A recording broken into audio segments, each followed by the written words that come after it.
Kuya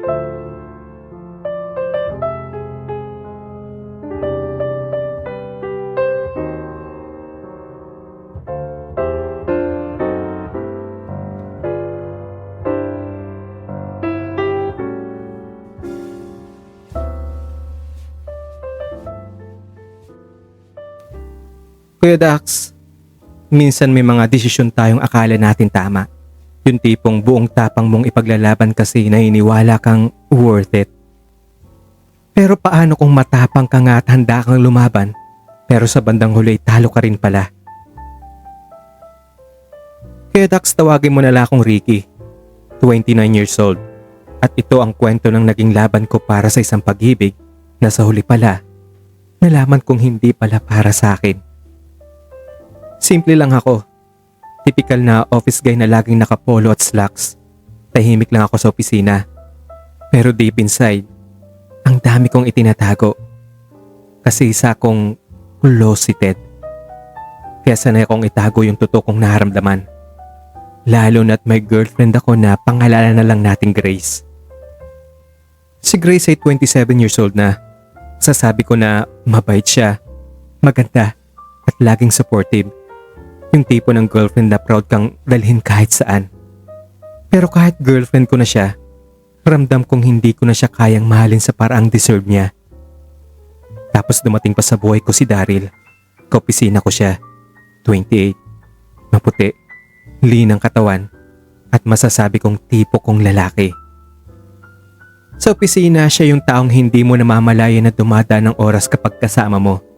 Habang lahat stress, siya yung may baon laging jokes, may banat at may halong lambing na hindi ko maipaliwanag. Nagsimula lahat sa simpleng overtime. Ako at siya lang ang naiiwan sa opisina. Habang nagkakape kami sa pantry, nagsimula siyang magkwento ng buhay niya. Mga kabataan, mga pangarap, pati mga insecurities niya na halatang hindi basta ikwento kung kahit kanino. Habang nakikinig ako, napapansin ko yung malilit na detalye sa kanya. Yung pagkakakunot ng noo niya habang nag-iisip, yung dimples niya na lumalabas tuwing tumatawa siya, at yung paraan ng pagtitig niya na para bang ramdam niya yung presensya ko. Kung minsan ngay natutulala pa ako habang pinagmamasdan siya. At kahit alam kong mali dahil may Grace na ako, mas lalo kong nararamdaman na hindi ko na kayang itago ang totoo. Sa bawat araw na lumilipas, mas lumalalim yung connection namin ni Daryl. May mga simpleng tingin, mga tapik sa balikat, at yung mga subtle na gesture na parang sinasabi niyang safe ako sa kanya. Si Grace ang naging safe zone ko noon. Sa opisina kasi siya yung tipo ng babaeng halatang may direksyon sa buhay, na alam niya na ang plano niya sa future. Pero habang kasama ko siya, Kuya Dax, ramdam kong hindi na ako totoo. Oo, minahal ko siya sa paraang kaya ko. Pero iba yung puso ko. Kasi Kuya Dax, tuwing kasama ko siya, naisip ko si Daryl. Naalala ko yung isang gabi, nag-dinner kami ni Grace. Nakangiti siya habang ikinikwento yung plano niya na mag-travel kami abroad sa following year. At habang nakitingin ako sa kanya, naramdaman ko yung kirot sa dibdib ko. Kasi Kuya Dax, ang iniisip ko hindi yung plano namin ni Grace, kundi yung paano ko masasabing hindi ko na siya mahal. Oo, mahirap. Ang dami kong gabi na halos hindi makatulog, kakaisip kung tama ba yung gagawin ko. Pero habang tumatagal, mas lalo kong nakikita na hindi ko dapat patagilin pa kasi nagiging unfair na ako sa kanya at unfair na rin ako sa sarili ko.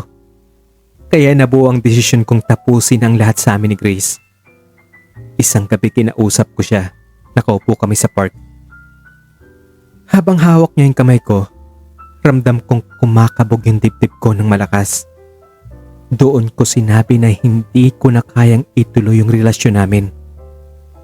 Siyempre umiyak siya. Kitang-kita ko yung sakit sa mga mata niya.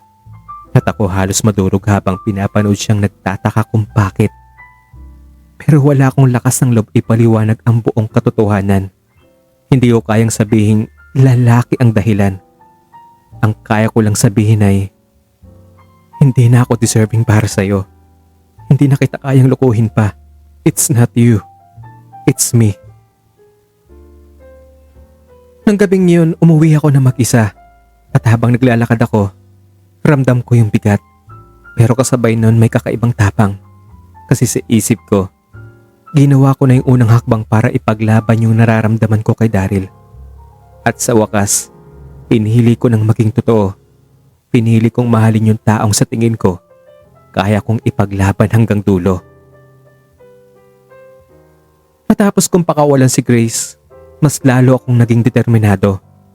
Ang hirap nung ginawa ko, pero ang iniisip ko nun, kung may isang taong worth it para sa lahat ng risk at sakit, si Daryl yun. Sa opisina mas naging close kami.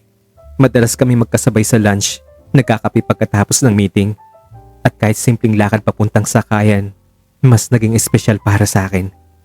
May mga pagkakataon, Kuya Dax, na ramdam kong may spark. Yung mga tingin na parang tumatagal ng konti kaysa sa normal. Yung mga tapik sa balikat na parang may meaning. At yung mga simpleng, ingat ka, na kahit basic lang ay kinikilig talaga ako. Hanggang sa dumating yung gabi na nag-inuman kaming dalawa. Doon ay mas lalong nakilala ko si Daryl. Sa umpisa kwentuhan lang ng trabaho, ng mga pangarap, at ng mga bagay na hindi niya raw basta sinasabi kahit kanino. Pero habang tumatagal, nagiging mas malalim na yung mga usapan namin. Doon ako mas lalong naniwala na tama ang desisyon ko, na worth it lahat ng iniwan ko. Kasi alam ko, hindi lang ako yung may nararamdaman, pati na rin siya. Akala ko'y tuloy-tuloy na yung laban ko para kay Daryl. Akala ko lahat ng iniwan ko, lahat ng sakit na tinanggap ko, may patutunguhan. Pero habang tumatagal, nagsimula akong mapansin yung mga bagay na hindi tama. May mga araw na bigla siyang unavailable. Yung tipong kapag nagyayaya ako ng dinner, biglang may meeting daw siya. Kapag weekend naman, hindi na siya kagad nakakasama kasi raw may lakad siya kasama ang pamilya. Pero iba talaga yung kutob ko. Isang gabi nagstay ako sa opisina ng mas late kaysa dati. Habang naglalakad ako sa may pasilyo, narinig ko yung tawa ni Daryl. Doon ako napahinto. Sumilip ako sa blinds ng conference room at nakita ko siya. Kasama si Sir Anton, ang boss namin. At nung gabing yun, Kuya Dax, hindi ko na kailangan ng paliwanag. Nakita ko yung paraan ng pagtitig ni Sir Anton kay Daryl. Yung sweetness nila. Nakita ko kung paano nakahawak sa balikat niya ito. Kung paanong parang sila lang ang tao sa mundong iyon. Napahako ako sa kinatatayuan ko. Yung spark na akala ko sa akin lang, mas malakas palang umiilaw kapag kasama niya si boss. Yung mga titig na iniingatan ko, mas matagal na palang ibinibigay niya kay Anton. Umuwi ako ng gabing yun na wasak ang puso. Ang hirap tanggapin, Kuya Dax. Iniwan ko si Grace. Tinaya ko yung pangalan ko, yung buhay ko, para sa taong mahal ko. Pero sa huli pala, panandalian lang ako.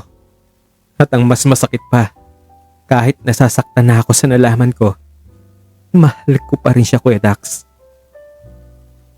Ilang araw akong nagkunwaring wala akong alam. Pumapasok pa rin ako sa opisina. Ngumingiti pa rin sa mga kasama namin at kinakausap ko pa rin si Daryl na parang normal lang.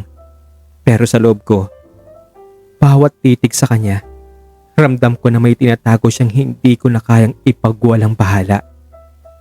Hanggang sa dumating yung araw na hindi ko na kinaya talaga. Pagkatapos ng shift, nagyaya siyang magkape. Doon habang nakaupo kami sa sulok ng cafe, hindi ko na napigilan ng sarili ko. Diretso ko siyang tinanong kung ano ba talagang meron sa kanila ni Sir Anton.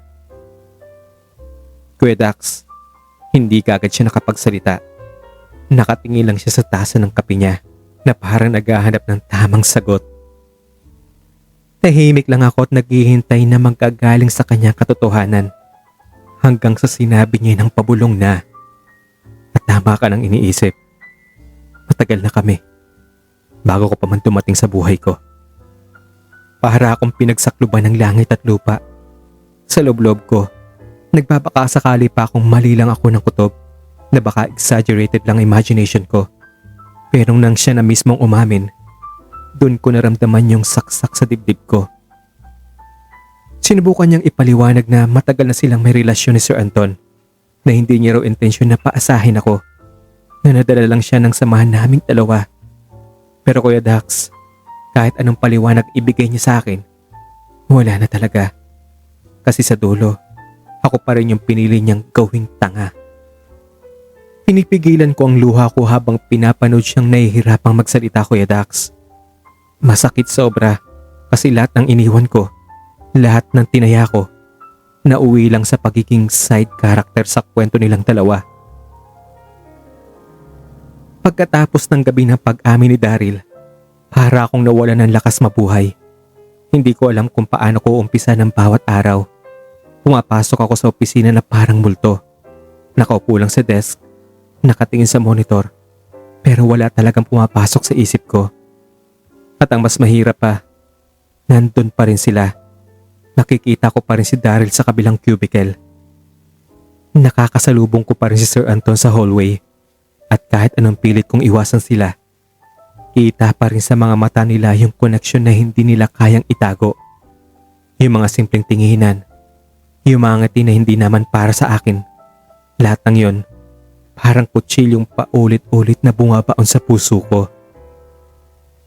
Sa labas ng opisina, lalo akong nadudurog. Uuwi ako mag-isa. Tatahakin yung mahabang daan pa uwi.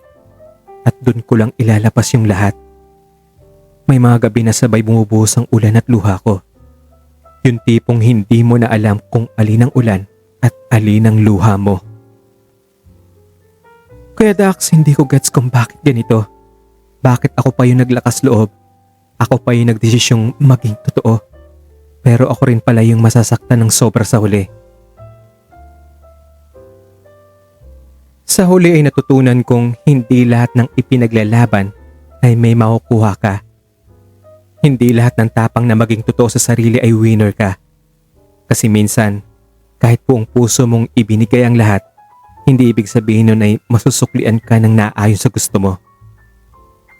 Oo, masakit na ako yung nakipag-break kay Chris. Isang babaeng mahal na mahal ako ng totoo. Para sa isang lalaking hindi ko pala talaga hawak. Pero sa kabila ng lahat, nagpapasalamat pa rin ako. Kasi si Daryl ang nagturo sa akin kung paano maging totoo sa sarili. Siya ang nagtulak sa akin na lumabas sa pagpapanggap. Kahit sa dulo, siya rin ang dahilan kung bakit ako nasaktan. Hindi ako galit. Siguro kasi mahal ko pa rin siya sa kabila ng lahat. Pero tinanggap ko na hanggang doon lang talaga ang kwento namin.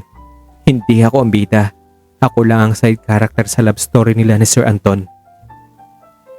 Ngayon, mas pipiliin kong ayusin ang sarili ko. Babalik ako sa mga bagay na iniwan ko. Babangon kahit mahirap. At pipilitin kong mahalin ulit ang sarili ko. Hindi man ako ang pinili pero sa pagkakataong ito, sarili ko naman ang pipiliin ko. Hanggang dito na lang ang sulat ko, Kuya Dax.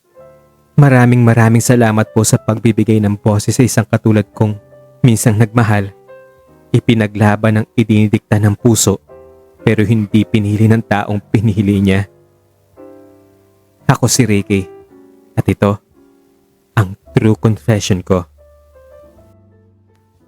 Maraming salamat po sa pakikinig. Kung nagustuhan niyo po ang kwento, baka naman pwedeng paki-like. Kung hindi pa kayo nakasubscribe at bago lang po kayo sa channel ko, i-click nyo lang po yung subscribe button at pakikalembang na rin po yung bell para po ma-notify kayo pag may upload akong kwento. At nga po pala, kung gusto nyo mag-share ng kwento, i-email nyo lang po sa akin or i-PM nyo lang po sa akin sa Facebook page ko. Add nyo na rin po pala ako sa Facebook ko, Dax Magno. Ang lahat po ng detalye ng nabanggit ko ay nasa description box. Kung maisipan nyo man pong mag-share ng kwento nyo, no worries po. Pwede po nating gawing anonymous yung pagkatao ninyo o ibahin natin yung pangalan tulad ng mga unang nagpadala. Yun lamang po at maraming salamat ulit. Kita-kits po tayo sa susunod na kwento.